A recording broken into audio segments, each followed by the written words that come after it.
everybody. This is Wally Smith at UVA Wise again for another edition of our online wildlife chats we've been doing for the last few weeks. If you tuned in recently and saw our chat on bears with Seth Thompson, who you see here, nothing is wrong with you. You're not seeing double. You're not having deja vu.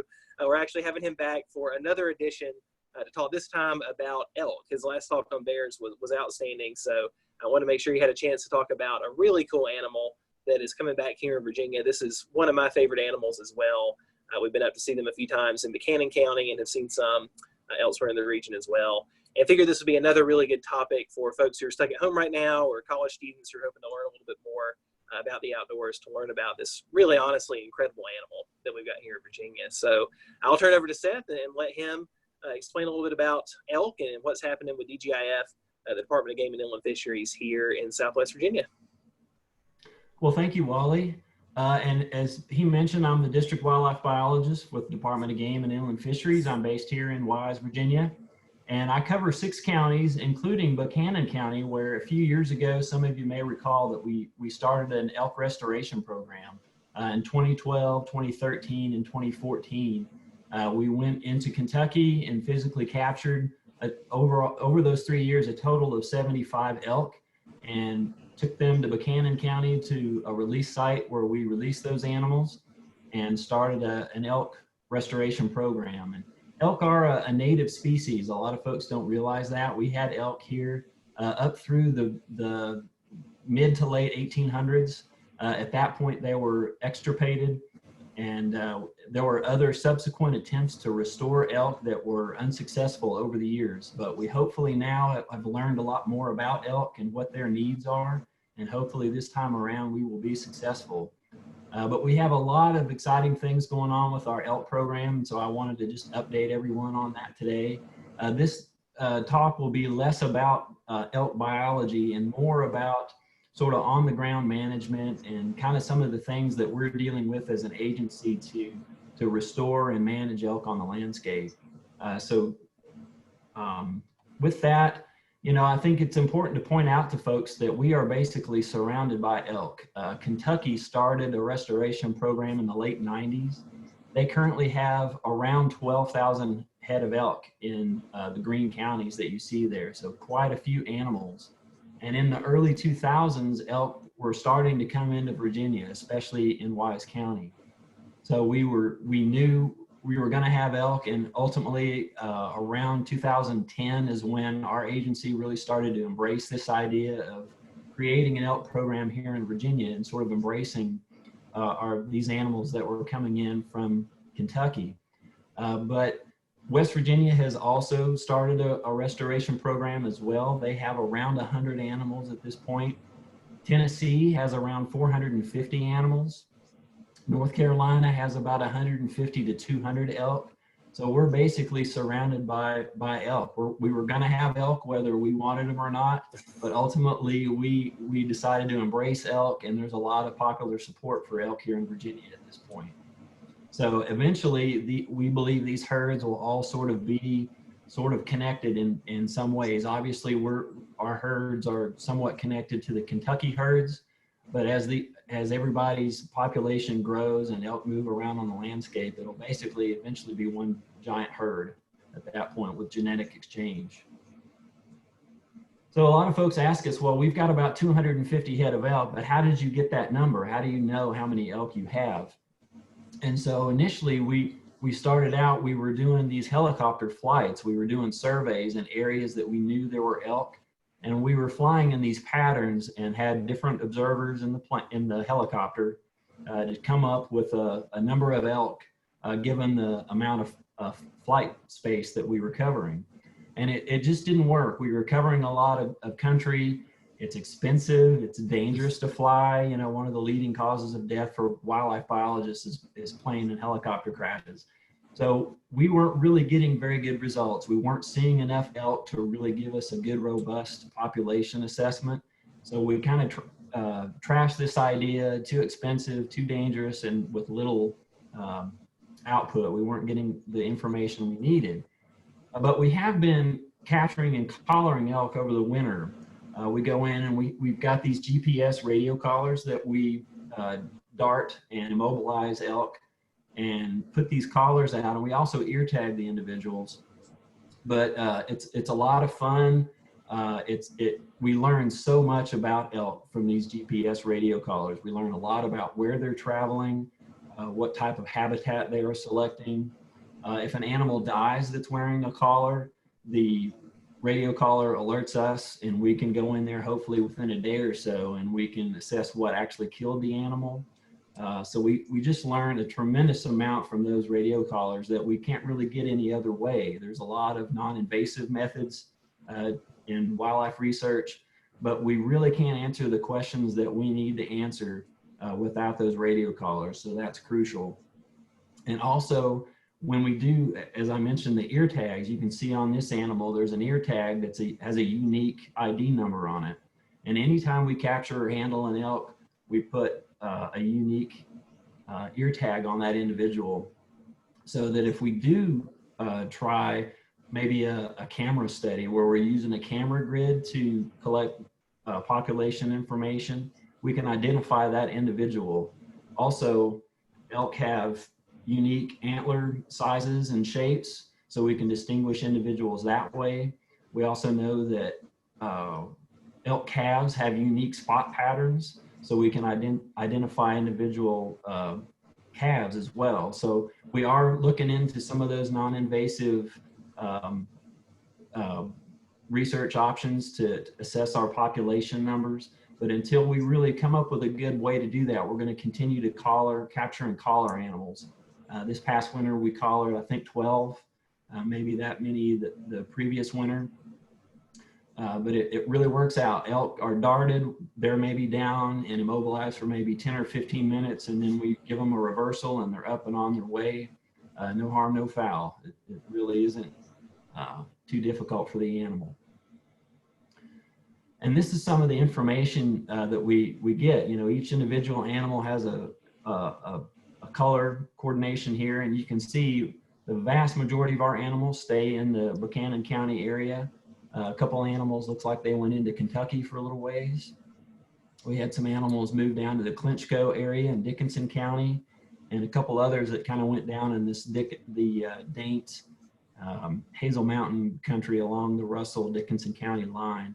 But for the most part, the vast majority of our animals stayed in the Buchanan County area close to the release site where we released them. But we get a lot of really good fine-tuned information from those GPS collars. Another thing to update folks about, we did complete a management plan. It took us about 3 years, and we worked with Virginia Tech to come up with this. DGIF's role in this really was to provide technical information about managing elk on the landscape, but really it was focus group meetings and stakeholder groups from the public that really created the goals and the objectives about what it is that we need to do in terms of managing elk.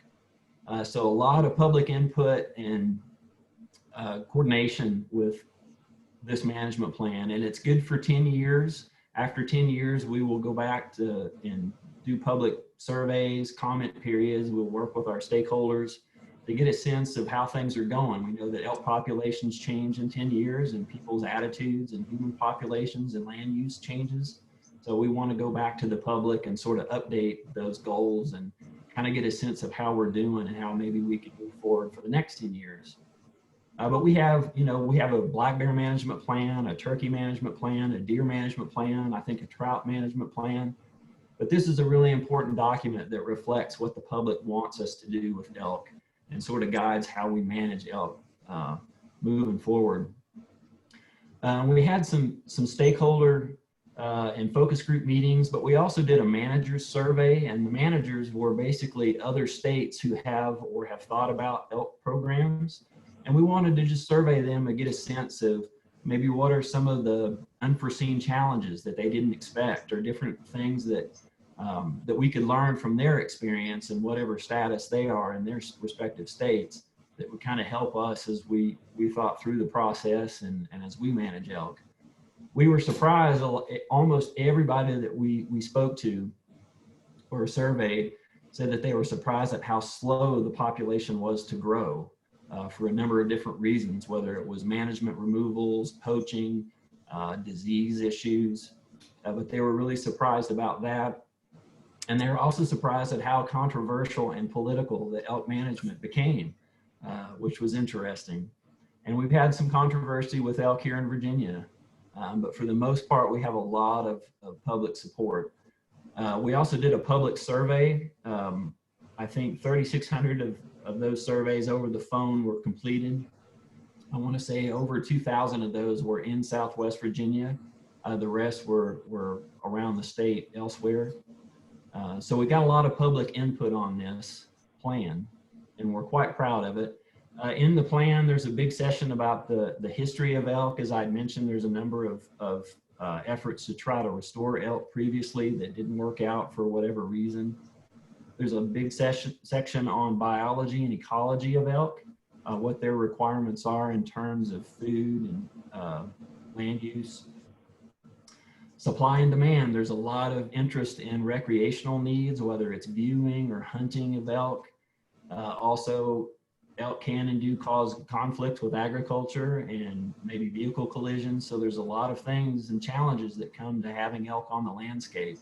And so that section of the plan really talks about all those challenges and benefits that come with having elk. And then of course we have 5 management goals. Those are the goals that are set forth by the public. And then it's our job as DGIF to provide strategies to meet those goals. And those strategies could be about how we respond to conflicts with agriculture, about hunting regulations and that sort of thing. Just the strategies to meet those goals. Some of the big take-homes from the plan, Buchanan, Dickinson, and Wise counties are the designated elk management zone. Those 3 counties, we felt, given the land use, given the human population, and lower amounts of agriculture as compared to counties to the east, like maybe Washington or Russell County, that those counties made the most sense, with reclaimed mine lands being really favorable to elk would be ideal, and if we were going to do an elk restoration. So those 3 counties are considered the elk management zone. We really don't desire to have elk or promote elk outside of those counties. And another big take home is there will be no more reintroductions. We brought 75 animals in, and that'll be the end of it. No more trucking elk in from other states. If they walk in from the other states that we mentioned, then so be it. And then whatever elk are born and as the population grows here, that would be the end of it in terms of reintroductions. Hunting elk, by 2021, we need to come up with a way to allow for the recreational elk hunting in Virginia, particularly the 3 elk management zone counties. And we've done that. One of the obstacles we had to climb was getting permission, getting the authority to create a separate elk tag. We've got deer, turkey, bear tags, and so on, but we needed the state assembly to give us the authority to create a separate elk tag, and we just did that. The assembly in this past session, both the Senate and the House of Delegates unanimously passed the bill to give us the authority to do so. So we're up and going. Public access, that's another huge thing that the plan identified challenge for us. All the elk were released on private lands, of course, with the permission of the landowner, but they're all on private lands. There is in Buchanan County some county-owned property that elk are on, which we'll talk about, but there's no public lands other than that. There's no national forest, there's no park service, there's no state-owned wildlife management areas in Buchanan County. So we need to figure out a way to purchase or lease property that will connect the public with the elk better, whether it's for hunting or viewing purposes. So that's a big challenge that we're going through right now. We're definitely open to and looking for property to purchase or lease for elk recreation. So I mentioned the public survey as part of the planning process, and this was really interesting. When we had a third party research entity do the survey for us. It wasn't us or Virginia Tech, but another third party whose job it is to do these types of surveys. But we basically asked folks a number of questions about elk by telephone. And if you look on the left chart here, folks in blue are from the elk management zone of Wise, Dickinson, and Buchanan County. The green is just folks in the Southwest Virginia counties, but not in the 3 EMZ counties. And then everybody else in the tan in Virginia. But you can see when we asked the question, do you support having elk in Southwest Virginia? 60% strongly agreed, even folks within the elk management zone, and about 25% somewhat agree in the elk management zone. So there's really overwhelming support, public support here in the elk management zone as well in Southwest Virginia in general, and even across the state. So there's a lot of public support for elk. When you look to the chart on the right, we asked folks that question, and we asked them to identify sort of their stakeholder group, how they would be represented. Some of, the green are hunters and conservationists. Folks in the purple are home gardeners or ag producers. And even when you add, so home gardeners or ag producers, you would assume would maybe not favor elk because of concerns about damage and issues with crops or livestock. But even with those folks, 35 to 40% either somewhat or strongly agree that we should have elk in Southwest Virginia. So again, even in folks that you would expect maybe some opposition, we still see some support for elk. So that means a lot. So some of the other questions that we asked, we asked a lot of questions of folks on this survey, but we also asked them, well, how much do you know about elk? And interestingly enough, a lot of folks, including folks in the elk management zone and throughout Virginia, admitted that they're not really informed about elk. And this was about elk biology, but similar responses for elk management or laws regarding elk. So what this did was really just highlight for us as an agency that we've got a lot of education to do about this species and about what we do with this animal and what's going on. So this was very informative for us. Even though they admitted, well, maybe I don't really know much about elk, and I answered all these questions, it really told us that we need to do a lot in terms of education.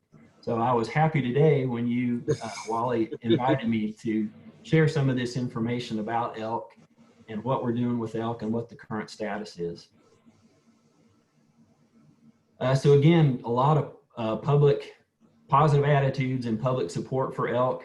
And again, we really have a lot of work to do to educate folks about what's going on, what elk are and are not, and what we're doing with them.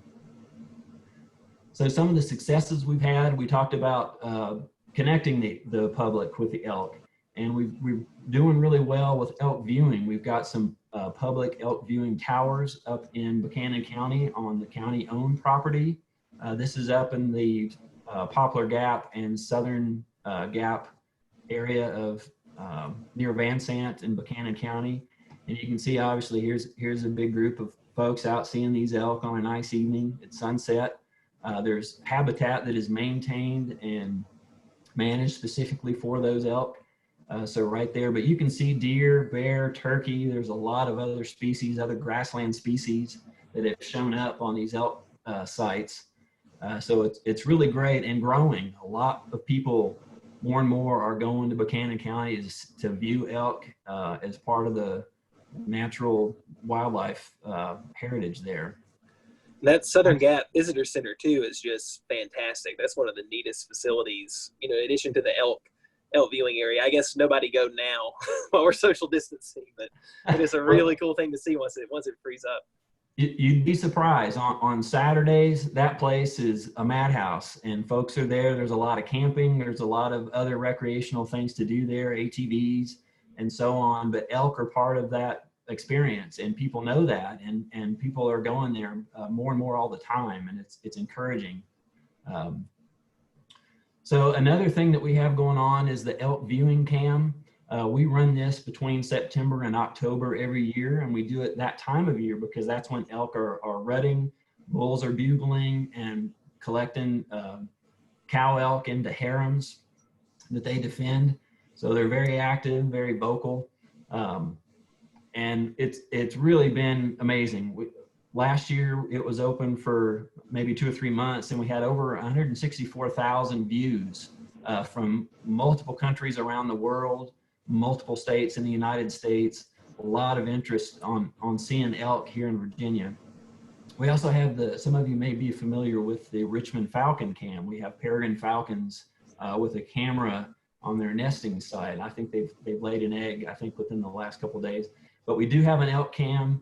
It's really been a neat thing to see the growing interest in elk because of this elk cam.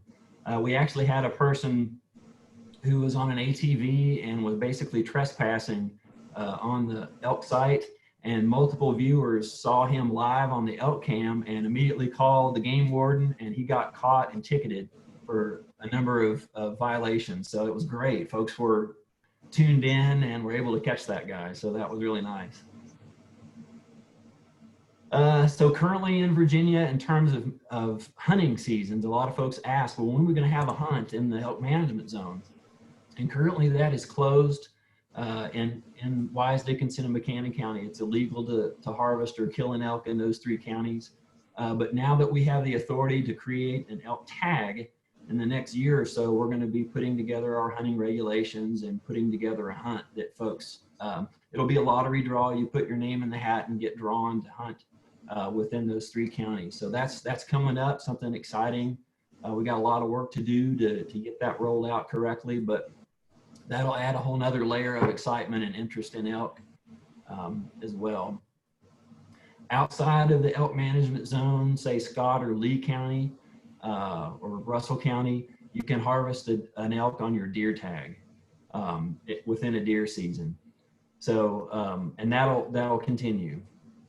And we've had a couple of elk harvested since 2014 legally on folks' deer tag. They'll be out deer hunting and an elk will walk up and they've been able to harvest a few. Motor vehicle collisions, this is something of huge concern. Obviously elk are huge animals and we get a lot of questions about this, but luckily we've had very, very few collisions over the years. You know, since the early 2000s when elk were coming into Virginia, we've had very few collisions, and hopefully it stays that way. For the most part, those elk really stay up high on the mountain, close to the reclaimed mine lands where the habitat is favorable for them. So they don't cross the road as much. But because this is a concern, and we have been working with VDOT, and you can see the sign on the center of your screen there. We work with VDOT to create those signs, and up on Highway 83 or Lover's Gap Road there in Buchanan County, there's an area where we know those elk cross a lot, and again, that goes back to those GPS collars giving us the information about where animals cross. We were able to put those signs up to warn motorists to slow down and be vigilant about elk maybe crossing the road. The Hummer here on the left, that was in Kentucky from several years ago. Hopefully we never have anything that bad, but it's certainly something that we need to be concerned about and that we want to try to mitigate the risk for motorists. A really big project, a road project, is the Coalfield Expressway up in Buchanan County. Right now that road is still under construction, and they're working to try to finish that. But what happened was when they created this road expressway, there are big open meadows on the side of the road that are very favorable in terms of grasses and sedges and clovers and things that are really favorable for elk. And right now, of course, there's no public traffic on the highway. So it's created these roadside areas that are fantastic grazing and eating habitat for elk. So we're concerned about that. When that opens up, you can see the white line is basically that corridor where the highway will be. And you can see, thanks to our GPS collars, where those elk are spending time. And it'll be interesting to see once the highway opens up if elk disperse and move away from the roads because of the disturbance. But we definitely probably will need to work with VDOT to come up with some signage to warn motorists. And there may be other further ways to mitigate, either crossings, overcrosses, undercrosses, to try to facilitate elk movement and keep them off the highway.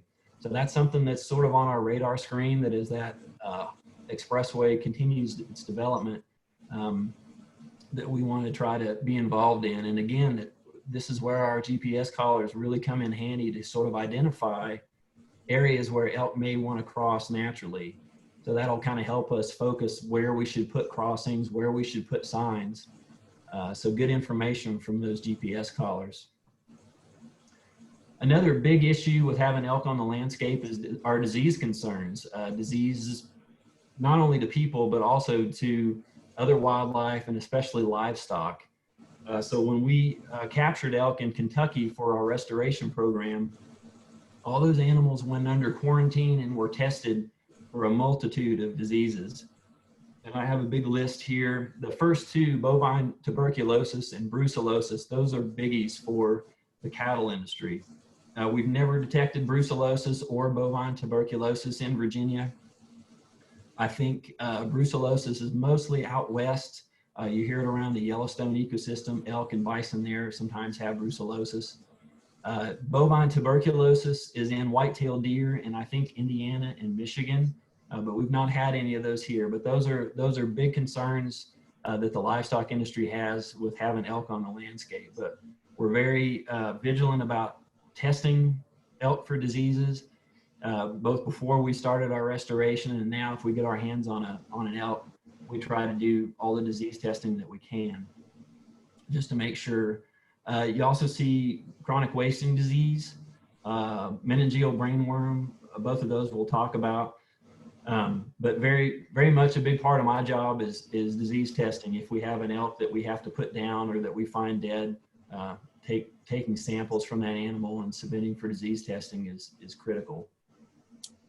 I mentioned the chronic wasting disease. Some of you may have heard about the zombie deer disease or whatever, and that's chronic wasting disease. We do have chronic wasting disease in Northern Virginia, but we have never detected it in Southwest Virginia anywhere with our elk or deer in this area. This is a map from 2018. I usually hire a technician.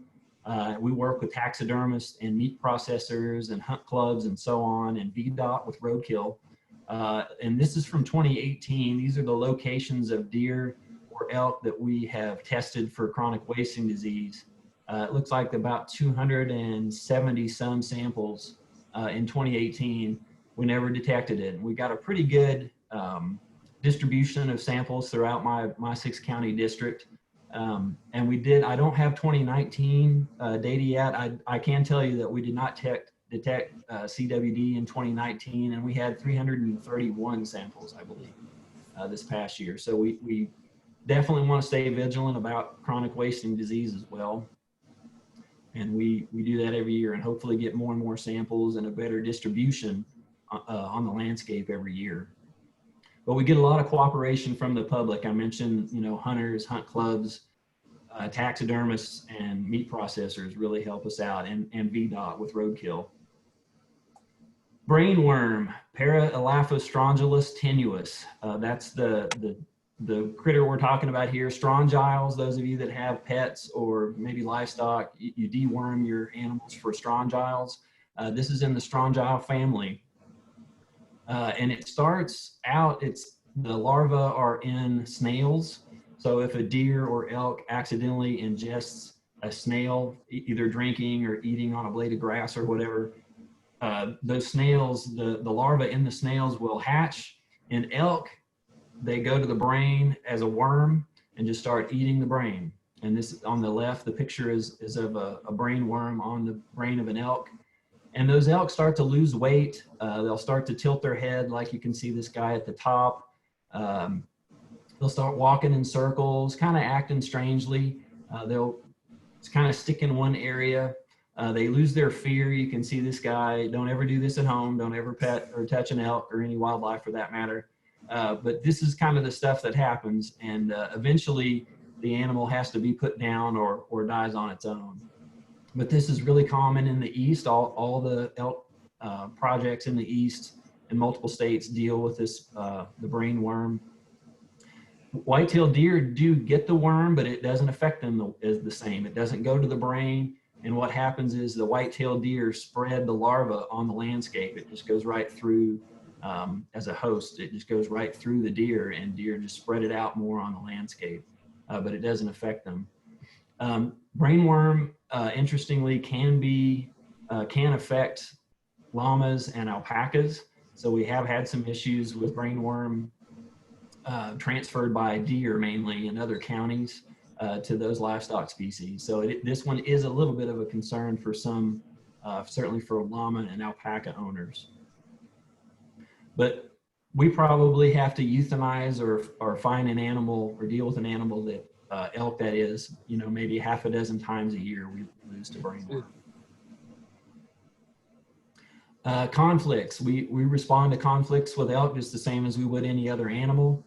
This picture here, this is a swing set playhouse thing that an elk that had brainworm got entangled, and she ended up getting out of it and getting loose. There's some scratches on this car parked here, but they can do some damage. They lose their fear and sometimes end up in people's yards in Buchanan County, and we have to go and respond. But that's just a typical example. But you know, we've got the kill permits. We can issue a kill permit for agricultural damage with elk, just the same as we can with deer and bear, to respond to damage to agricultural crops. We haven't used that yet. Elk are pretty easy to encourage to move on, and we have so few elk at this point compared relative to deer, that is, and bear, for example, that we just haven't had to really use kill permits yet. All the conflicts that we've dealt with elk have been very minor. It hasn't been commercial crops at all. So it's been pretty easy to just haze elk or use electric fencing to keep elk out of whatever, and they move on.